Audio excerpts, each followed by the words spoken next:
बीवी को नाम से पुकारने वालों सुनो।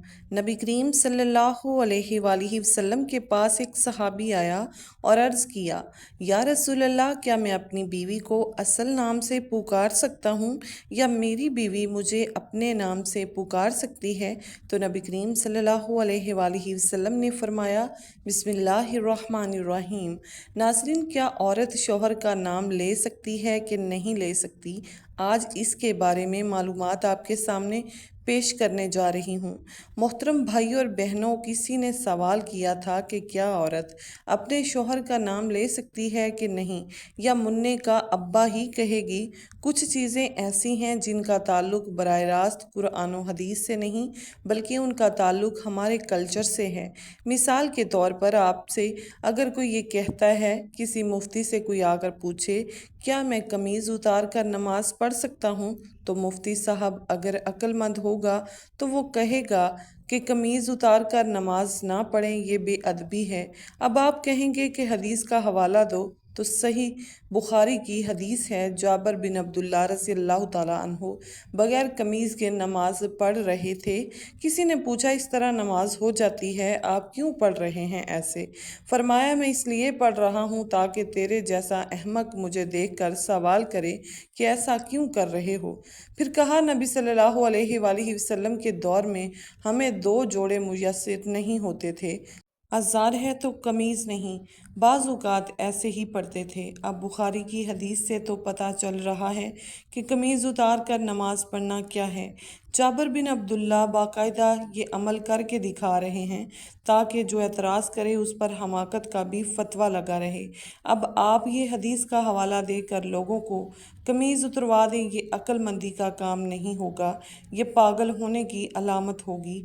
ये इस तरह अलामत है, आपने बुखारी तोते की तरह रटी हुई है, आपके अंदर साइंस नहीं है, ना आपने फ़िक़ा पढ़ा, ना असूल फ़िक़ा पढ़ा जो कुरान और हदीस को समझने के लिए वाज़िया किया गया।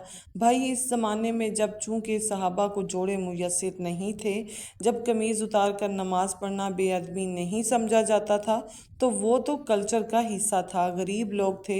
असहाबे सुफ़ा में हम देखते हैं कि हदीस में आता है कि एक दूसरे की तरफ पुश्त करके बैठे हुए थे, क्योंकि लबास सतर ढांपने के लिए इतना थोड़ा कपड़ा था कि वो एक दूसरे की तरफ रुख करके बैठना उनके लिए मुश्किल था। इतनी गरीबी थी। आज कौन ऐसा गरीब होगा जो बेचारा तहबंद ना पहन सके? और हमारे मुआशरे में पूरा ड्रेस पहनना ही हमारा कल्चर है। किसी तकरीब में आप बग़ैर कमीज़ के नहीं जा सकते, तो आप अल्लाह के सामने बग़ैर कमीज़ के कैसे खड़े होंगे? अगर सहाबी बग़ैर कमीज़ के नमाज़ पढ़ते थे तो एक बड़ी अच्छी तकरीब में भी वो बग़ैर कमीज़ के चले जाते थे। सही बुखारी की हदीस में है कि नबी करीम सल्लल्लाहु अलैहि वसल्लम के पास एक सहाबी आया। उसने अर्ज़ किया, या रसूल अल्लाह, मेरा इस खतून से निकाह करवा दें। आपने महर का फरमाया। पता चला कि ये लंगोटा पहनकर नबी की मजलिस में बैठे हुए हैं। बुखारी की हदीस है। और इसी हालत में नबी सल्लल्लाहु अलैहि वसल्लम ने उसका निकाह पढ़ाया तो पता चला दुल्हे का लिबास क्या था। वो सहाबी तो गरीब थे भाई, अगर बहुत गरीब भी है तो भी इस ज़माने में उसको लंगोटा पहनकर शादी हाल में जाने की इजाज़त नहीं देंगे, क्योंकि हमारे उर्फ़ में इसका तसव्वुर नहीं है। इसमें कुरान और हदीस का हवाला नहीं दिया जाएगा। कुरान और हदीस की बात अगर करें तो नबी करीम सल्लल्लाहु अलैहि वसल्लम ज़्यादातर अज़ार पहना करते थे। अज़ार बंद एक चादर जो होती है, आज किसी भी महफ़िल में आप अज़ार पहन के नहीं जाते, नमाज भी नहीं पढ़ते। इसीलिए उसको यूँ समझा गया कि अल्लाह के दरबार में जब हाज़िरी दे रहे हों तो मुकम्मल लिबास पहनो, ये नमाज का अदब है। जैसे आप किसी रिश्तेदार की दावत में जाते हो तो पूरा ड्रेस पहन के जाते हो, तो कहीं हम कहेंगे कि अल्लाह का भी ये हक़ है कि अल्लाह के सामने जब हाज़िरी दी जाए तो पूरा ड्रेस हो, क्योंकि अब ज़माने का उर्फ़ भी ये बन चुका है कि कमीज़ भी हो, साथ में शलवार भी। इसी तरह याद रखो, औरत का शौहर का नाम लेना सहाबिया से साबित है कि उन्होंने अपने शौहर का नाम लिया है।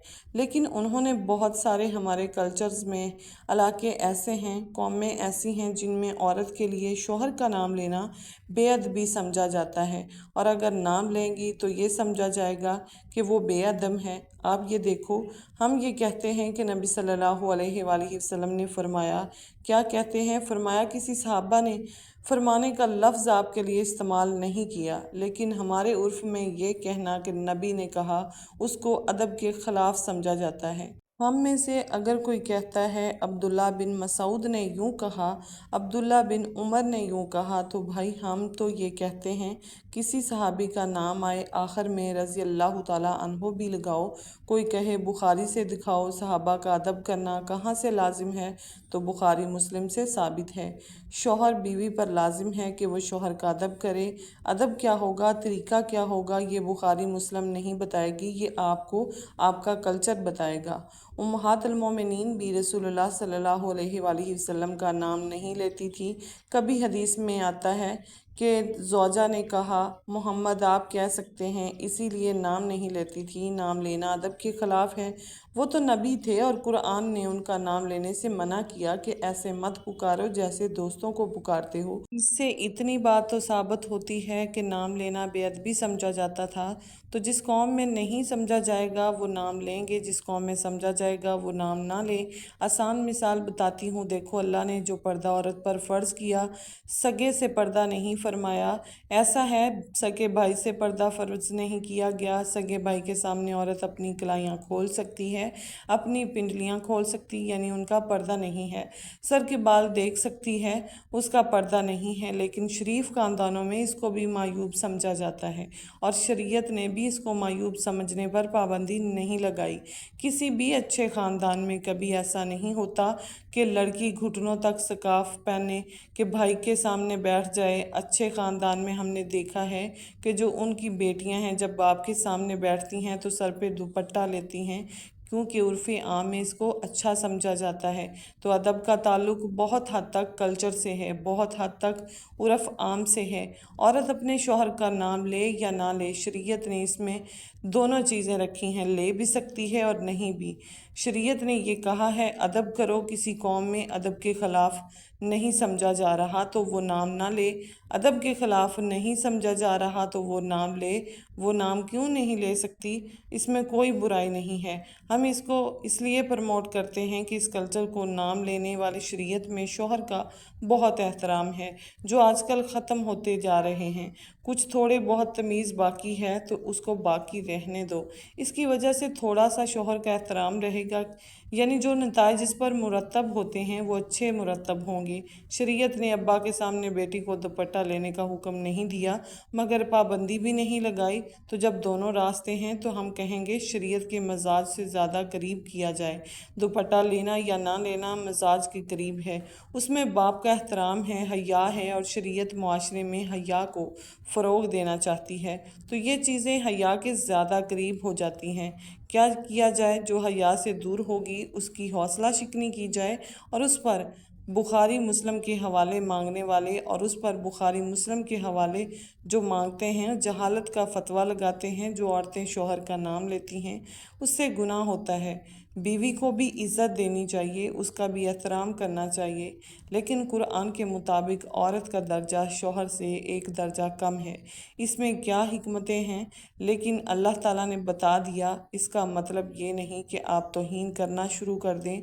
हमने अपने बुज़ुर्गों को, अपने उलमा को देखा कि आप अपने घर की ज़ौजा का बहुत एहतराम से नाम लिया करते थे। कोई हक माना, लब्बो लहजा अख्तियार करते थे, और ये इस्लाम ने ही हमें सिखाया है। दुआ है कि अल्लाह ताला हम सबको शरीयत के मुताबिक ज़िंदगी गुजारने की तौफ़ीक अता फ़रमाए और हम सबको हक़ और सच बोलने की तौफ़ीक अता फ़रमाए। या रब्बुल आलमीन, जो सुनाया गया उसको अपनी बारगाह इलाही में कबूल व मंजूर फ़रमा। आमीन सुम्मा आमीन। नाज़रीन, कमेंट सेक्शन में अल्लाह ताला के 99 नामों में से एक नाम ज़रूर टाइप करें।